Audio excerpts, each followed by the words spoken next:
Now, from the area's leader in live local news, this is WYLN News, the area's #1 source of live local news and information in Luzerne, Schuylkill, Carbon, and Columbia counties.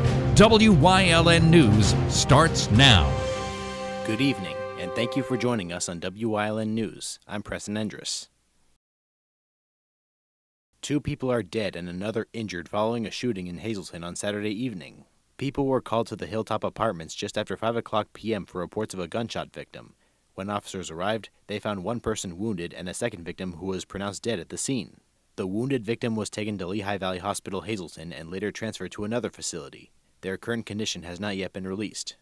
Inside the residence, police discovered a third person who had died from what appeared to be a self-inflicted gunshot wound. Investigators say this was an isolated incident and there is no ongoing threat to the community. The response included Hazleton Police, along with Pennsylvania State Police and several other departments. The Hazleton Area School District is looking to increase security by adding 2 more police officers to its force. During last week's school board meeting, district leaders emphasized the importance of having armed officers in every school building, citing recent national tragedies, including the recent school shootings. Sources say the goal is to bring the police force up to 20 officers, enough to cover all 14 elementary and high school buildings, with extra coverage at Hazleton Area High School. The district has also invested in new safety technology provided by Zero Eyes, funded through a $250,000 grant. More than 900 security cameras are now equipped with artificial intelligence software that can detect if a gun is drawn and will automatically alert police. 2 victims were identified after a helicopter crashed near Jim Thorpe. Last Thursday, a pilot and a lineman were on a small 4-seated helicopter doing line work, where it later crashed down near the block of Maury Road near Penn's Peak in Penn Forest Township. Investigators say Jeffrey Patmore and Michael Higgins were the victims who died in the crash. The cause of the crash is still unknown, as officials still have it under investigation. A Hazleton family is turning to the community for help after losing nearly everything in a fire Tuesday night. A GoFundMe has been launched for the family of Zachary Zamora, raising more than $3,000 so far. Their home was one of the 3 destroyed in the blaze on South Wyoming Street. 2 other nearby buildings also suffered heavy damage. The fire broke out around 11:30 p.m. Tuesday, sending 3 people to the hospital and displacing a total of 14 residents. The family is now asking for help with essentials like clothing, toiletries, and other needs as they work to recover. The GoFundMe can be found at www.gofundme.com/f/Nikari-Zamora-family. Following our missing persons report story from Monday, September 8th, Curtis Emmerman of Bradford County has been found dead. Emmerman, age 46, was reported missing on Wednesday evening, September 3rd. It was after he left his home on Cross Road, Sheshekin Township, thus he never returned. According to authorities, no foul play was detected, so no threat to the public is warranted. A man was arrested after being accused of sexually assaulting a 15-year-old in Hazleton. Police say 25-year-old Brian Ramirez, a.k.a. B-Roll, was meeting up with a teen to smoke marijuana in his vehicle. Officers said that Ramirez picked up the victim at a gas station near her home in Schuylkill County, then began to drive to Hazleton. According to court documents, the 2 arrived at a residence on Vine Street, where the victim claims she and Ramirez smoked marijuana and then he sexually assaulted her. Ramirez was charged with statutory sexual assault and other related offenses. Coming up on WYLN News, state representatives are holding an open town hall for the Sugarloaf PPL project. Plus, a senior expo gave residents an opportunity to learn more about their local resources. But first, we'll take a look at our 5-day forecast brought to you by the WYLN Weather Kids. We'll be right back. WYLN News brought to you by Lehigh Valley Hospital, Hazleton's emergency room team. Your experts in any emergency. When emergencies happen, minutes and expertise count. Lehigh Valley Hospital Hazleton is now part of Jefferson Health.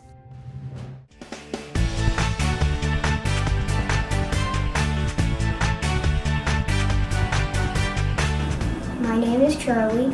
I am 8, and the forecast for tomorrow is sunny.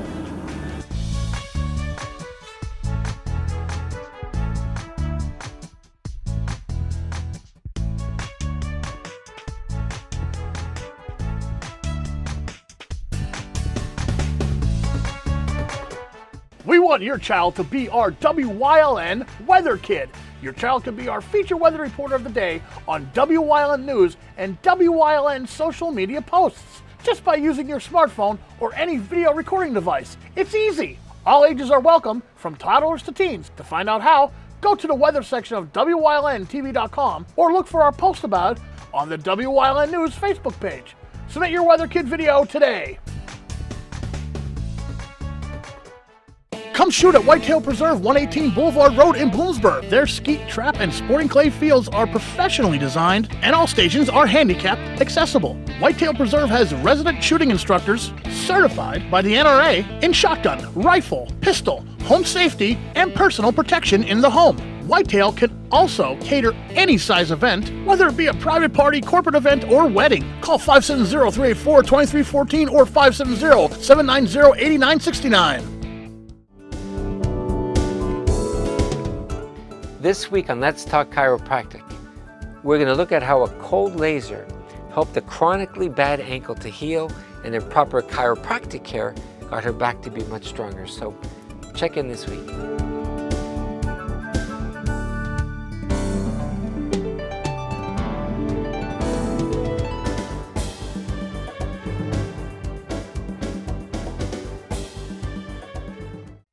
Something is out there. What it is, no one knows. However, since its first sighting, there have been numerous reports of strange lights in the night sky. Some say they are extraterrestrials, flying saucers. But to all of those seemingly unrelated uncertainties, there is one common thread. Solo Spaceman. Watch Solo Spaceman on WYLN Thursdays at 1:30, Saturdays at 7, and Sundays at 4:30. Welcome back to Wyln News. Dane Watro's Senior Expo held at Laurel Mall in Hazleton was declared a huge success. On Friday morning, September 12th, State Representative Dane Watro hosted the 3rd Annual Senior Expo, an event for seniors to give them advice on services and medical activities. Every aspect of the event is put in consideration of all seniors who attended, as some are out there unaware of what they may truly need, so the event is there to help out greatly. Every vendor treated seniors as friends and worked to figure out what works best for them. Exhibitions included professionals in healthcare, insurance providers, and state organizations like the Hazleton Police. The host himself, Dane Watro, spoke with us on the overview of the event. This is a great event. We have 76 vendors servicing our veterans, ranging from glucose testing, blood pressure testing, to bone density testing, to cholesterol testing. So many great services here. We decided that it's important to make sure our senior citizen knows what's available to them. Let's face it, I have a hard time navigating the computer system sometimes, and I'm sure our seniors have the very same problem. So we decided here 3 years ago, and I say we because it's the staff, myself, working very hard to bring services to our seniors, let them know what's available to them.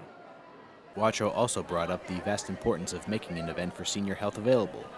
This is so important because a lot of our senior citizens don't have the resources to pay for their glucose testing, to pay for their cholesterol testing. These testings are done for free. Right here, we're hosting it right in the Laurel Mall in the Hazleton area. Thank you.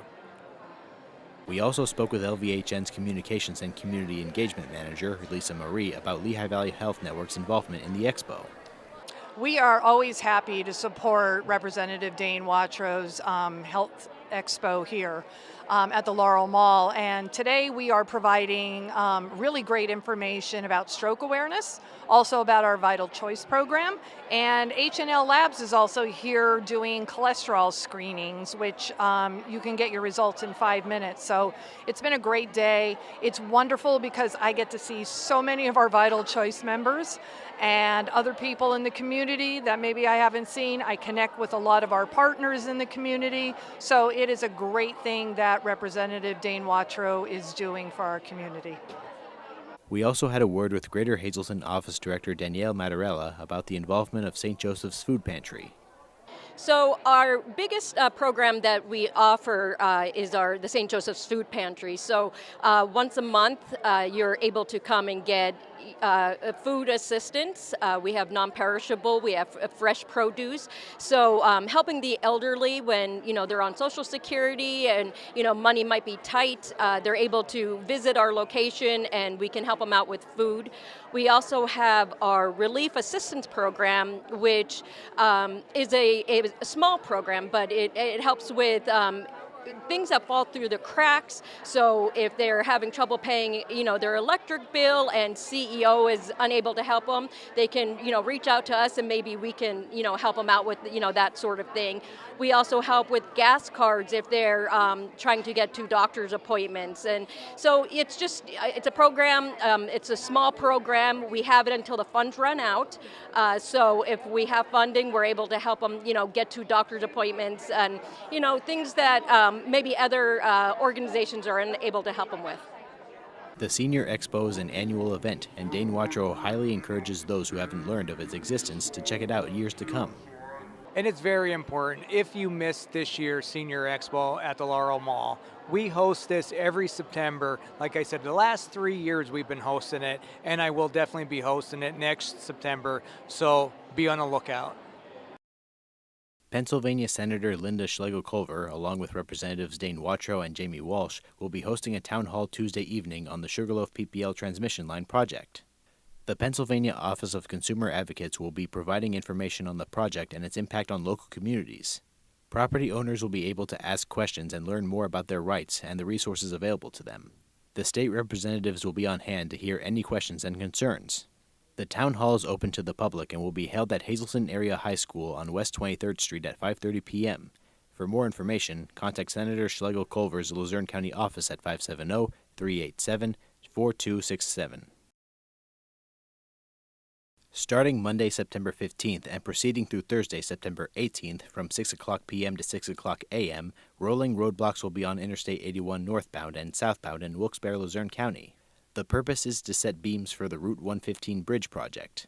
Traffic will be stopped transitionally for just about 15 minutes at a time to get work done. All drivers are strongly advised to take any alternate routes possible. Motorists can check conditions on major roadways by visiting 511pa.com.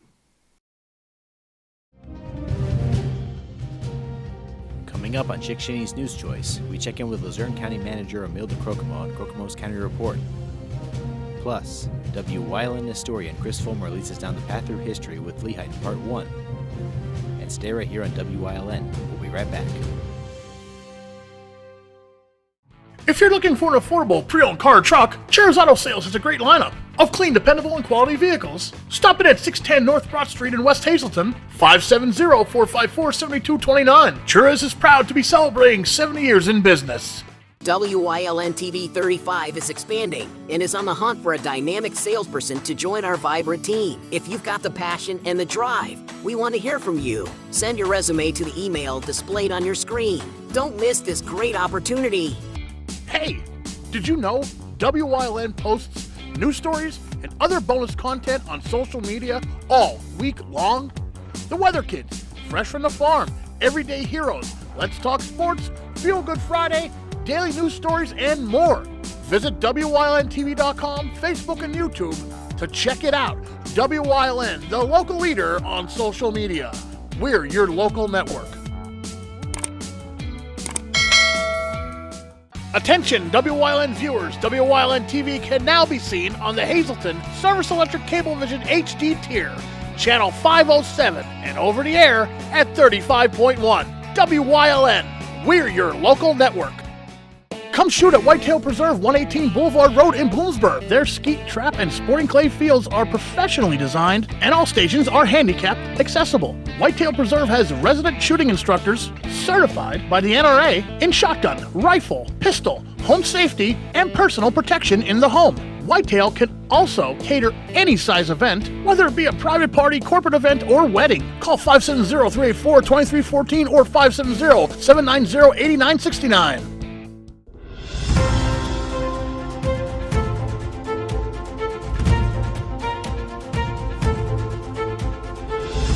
Hi, welcome to Crocomo's County Report. I'm your host today, Preston Endress, and here with me is my good friend, Imelda Crocomo. How are you today? I'm very well. How are you? Very good. Quite of a long weekend, but I'm happy that we're either, depending on when this is coming, it's either we're within the month of September or Yes. it's before. It's great to finally be in the final 4 months because these are the enjoyable kind to me. I really love fall and college football, so it's a good time of year. Yeah. And with that said, there comes the start of education for either newcomers into school or they're just continuing on their years. And when it comes to education, that obviously means that there's a bit of a budget thing going on, isn't there? Right. The state still hasn't passed a budget, and it certainly directly affects our schools, but it also affects county government. There's monies that we need, particularly to provide our human services, which are really quite extraordinary. The county provides so many services for aging, mental health, drug and alcohol, and children and youth and families, and veterans services. And the monies comes from the state. We also get grants to do our roads and bridges, and that money is being delayed. So I was always taught, if you have a job to do, you do it. And if you don't do it, you don't get paid or you get fired. So here is a message that I think we need to send all of our representatives. Do your job or you'll get fired. Because playing games is just not, you're playing games with human lives, and you have an obligation to do your job. So we're fortunate in Luzerne County. We have a budget that for most of our agencies, we can withstand it for a few more months. The most critical agency, Children, Youth, and Families, costs about $10 million to operate for 2 months. That is the agency that is really in crisis. So we'll be able to pay their salaries, but we've asked providers to hold off on receiving our payments, which is not really fair to them either. But the state, our representatives have to do their jobs and stop playing games. Yeah, it's the money situation. The economy hasn't been the same for a while, and yeah, it's jobs that need to be done, and we have responsibilities, and people need to stop acting befuddled when they receive the consequences for neglecting to do it. Like they're like, what? I'm being fired for being neglectful on what I'm supposed to do? Right. Do your job. I mean, we're preparing our budget. We'll have it in council's hand the second week of October, and they will do their job because that's what we do here in Luzerne County. Yeah. I guess we can only hope that everyone steps up and does the right thing. Yeah. Have you been experiencing neglectful people around you lately, or what? No, we just, we have to plan. Making decisions in government doesn't happen overnight. You have to plan. So right now, we are planning projects not only for 26, but for 27. So we really need to have a solid base. So I just, people should call their legislature. Their numbers are on their websites, and let them know we want a budget. Well, it's good to know that we're planning things ahead of time. That's great. Yeah, like I said, we can only hope that everyone steps up and does the right thing. And with that said, we have faith. We gotta have faith. Oh, I have faith. Yeah. I have faith that good sense and good reason will win out over the next couple of weeks or days. But if they need a push, give them a call. Yeah.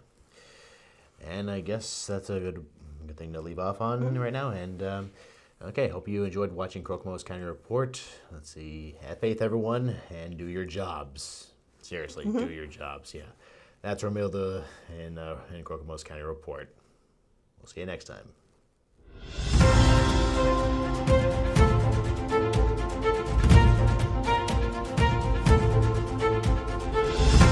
SJ Kowalski is your Mitsubishi Diamond contractor. They can install a Mitsubishi electric Mr. Slim ductless heating and cooling system. Mr. Slim systems are designed to make any living space in your home inviting. You can have a different temperature control for every room in your home. The money-saving technology can save you 25 to 50% on your heating bill. For Mitsubishi, Rinnai, and trained comfort specialists, call S.J. Kowalski at 570-455-2600.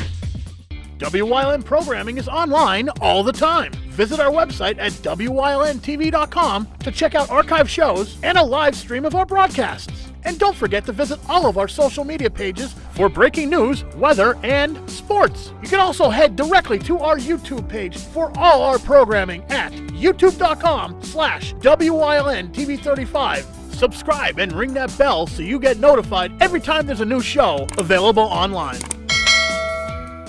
Come shoot at Whitetail Preserve, 118 Boulevard Road in Bloomsburg. Their skeet, trap, and sporting clay fields are professionally designed, and all stations are handicapped accessible. Whitetail Preserve has resident shooting instructors certified by the NRA in shotgun, rifle, pistol, home safety, and personal protection in the home. Whitetail can also cater any size event, whether it be a private party, corporate event, or wedding. Call 570-384-2314 or 570-790-8969.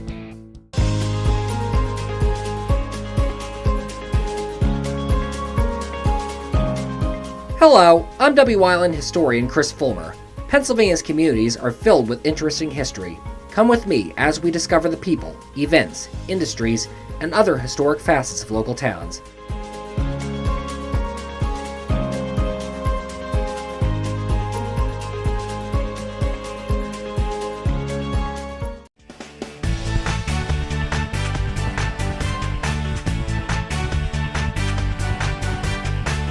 My name is Charlie.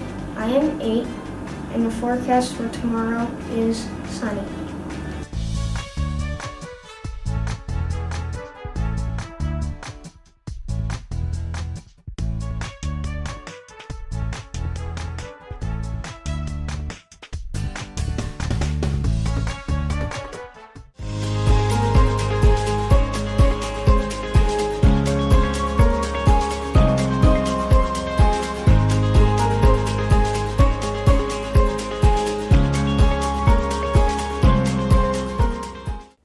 Among the first Europeans to reach today's Carbon County were Moravian missionaries who moved up from the Lehigh Valley in the mid-1740s.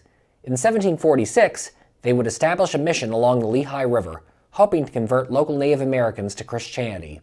Calling their establishment Gnadenhutten, from the Germans for Cabins of Grace, they hoped it would be a stepping stone to reaching Native Americans further away in the Wyoming and Susquehanna valleys. By 1748, the mission was administering to close to 500 Native Americans.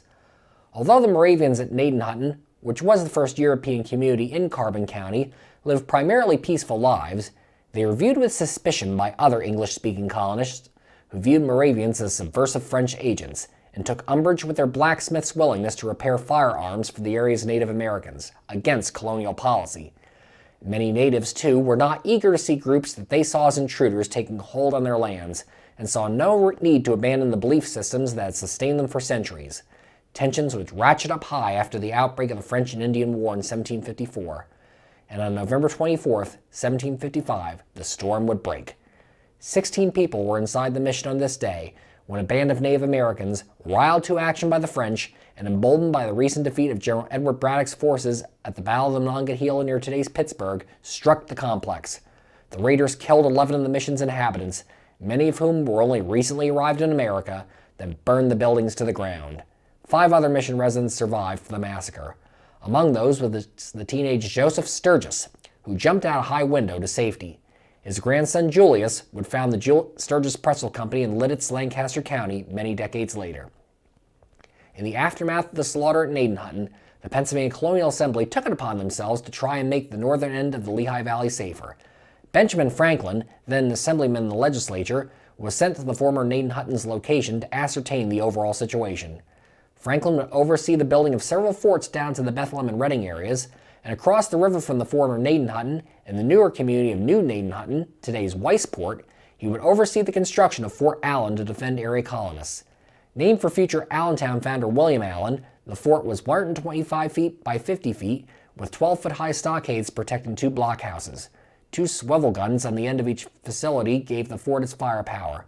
Fort Allen remained in regular use throughout the remainder of the French and Indian War, but after 1761 it would be used only intermittently.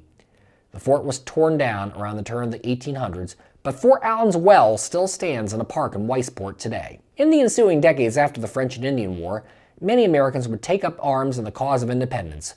One of these was Jacob Weiss. Born in Philadelphia, Weiss would come to eventually serve as Quartermaster General of the Continental Army under Nathanael Greene's command. Following America's independence, Weiss, along with his partner William Henry, a gunsmith by trade, began buying up land in what was then Northampton County. With the Gnadenhutten mission gone, the Moravians were quite willing to see Weiss and Henry the former mission lands. The two men began plotting out the beginnings of a town on the site, which they would name Lehighton after the adjacent river. In 1791, Weiss would be the person whom Philip Ginner, after discovering coal in today's Summit Hill, would bring some of the coal he found to for verification. Weiss agreed it was coal Ginner had found, and after taking the coal to Philadelphia for further verification from experts, promised him 300 acres of land if he could show Weiss exactly where he found it. Weiss formed the Lehigh Coal Mine Company with partners Charles Sist and Michael Hilligus and began mining operations of the coal in Summit Hill. Difficulty in getting the coal to market from its then remote location, however, doomed the company to lack of profitability. Back in Lehighton, Weiss and his partners plot out 338 separate parcels of land for settlers, stretching from Lehigh to today's 4th Street. By the turn of the 19th century, more people had invested in Lehighton, prompting Weiss to petition Pennsylvania's government for a bridge over the Lehigh to New Gnadenhutten, since renamed Weissport in his honor. The eventual bridge, opening in 1805, carried the Easton Wilkes-Barre Turnpike through the fledgling town. It would be the birth of the Lehigh Canal, however, that would allow Lehighton to take off. Completed in the area in 1829, it finished what the Lehigh Coal Mine Company had initially been unable to do, allowing easier transport of coal to market in Philadelphia and beyond. Lock 10 on the canal, which reached south all the way to the Delaware River in Easton, was located just south of Lehighton. The boom period of canals in the 1830s and 1840s meant that Lehighton became a popular rest stop for travelers in the waterways. The Lehigh Canal would continue in service until the 1930s. The canal period, however, would only have a quick moment in the spotlight, as the railroad soon eclipsed the canals, allowing faster transport year-round of both passengers and goods. The Lehigh Valley Railroad would reach Lehighton in 1855. Its station opened for business on the west bank of the Lehigh River in 1863, and passenger service would continue to the town through 1961. A massive 1862 flood that destroyed the Upper Grand Connection section of the Lehigh Canal north of Lehighton would also wipe out the nearby community of Burlington, between Lehighton and what was then Mauch Chunk. The Lehigh Valley Railroad bought up Burlington's former land and built its machine repair shops on the site. The Packerton Yards opened in 1865 and named in honor of railroad founder Asa Packer, who would become the Lehighton area's largest employer, home to over 2,000 employees at its peak.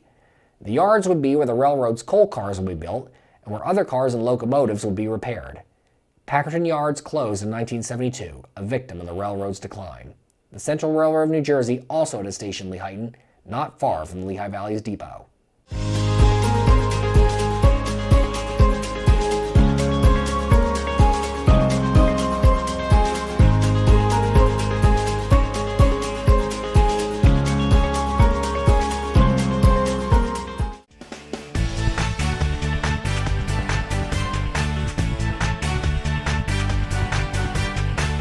My name is Charlie. I am 8, and the forecast for tomorrow is sunny.